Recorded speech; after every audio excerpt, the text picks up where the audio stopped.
வணக்கம் ஓவியா.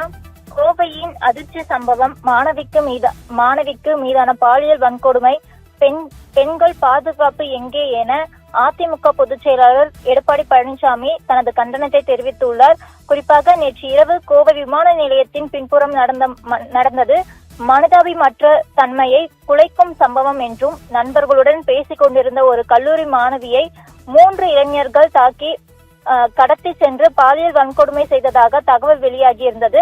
அதன் அடிப்படையில் வன்கொடுமை பிறகு பாதிக்கப்பட்ட மாணவியை அருகில் உள்ள தனியார் கல்லூரி பின்புறம் தூக்கி எறிந்துவிட்டு குற்றவாளிகள் தப்பி சென்றதாகவும் கூறப்பட்டிருந்தது.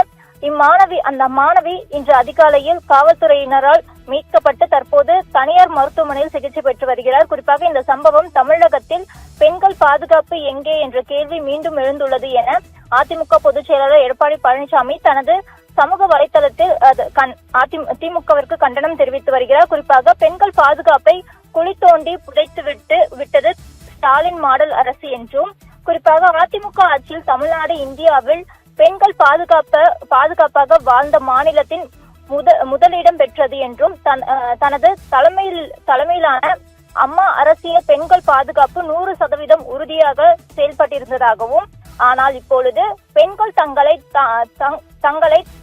பாதுகாக்க வேண்டிய நிலை ஏற்பட்டுள்ளதாகவும், குறிப்பாக கோவை வன்கொடுமை சம்பவத்தில் குற்றவாளிகளை உடனடியாக பிடித்து கடும் தண்டனை வழங்க வேண்டும் எனவும் அதிமுக பொதுச் செயலாளர் எடப்பாடி பழனிசாமி தெரிவித்து வருகிறார். மேலும் கோவை வன்கொடுமை சம்பவம் குற்றவாளிகள் மீது கடும் நடவடிக்கை எடுக்கப்படும் என மக்கள் எதிர்பார்க்கிறார்கள். ஆனால் பெண்கள் பாதுகாப்பு எப்போது உறுதியாகும் என்ற கேள்வி மட்டும் இன்னும் விடையில்லாமல் உள்ளது என்றும் அதிமுக பொதுச் செயலாளர் எடப்பாடி பழனிசாமி தெரிவித்து வருகிறார். ஓவியா.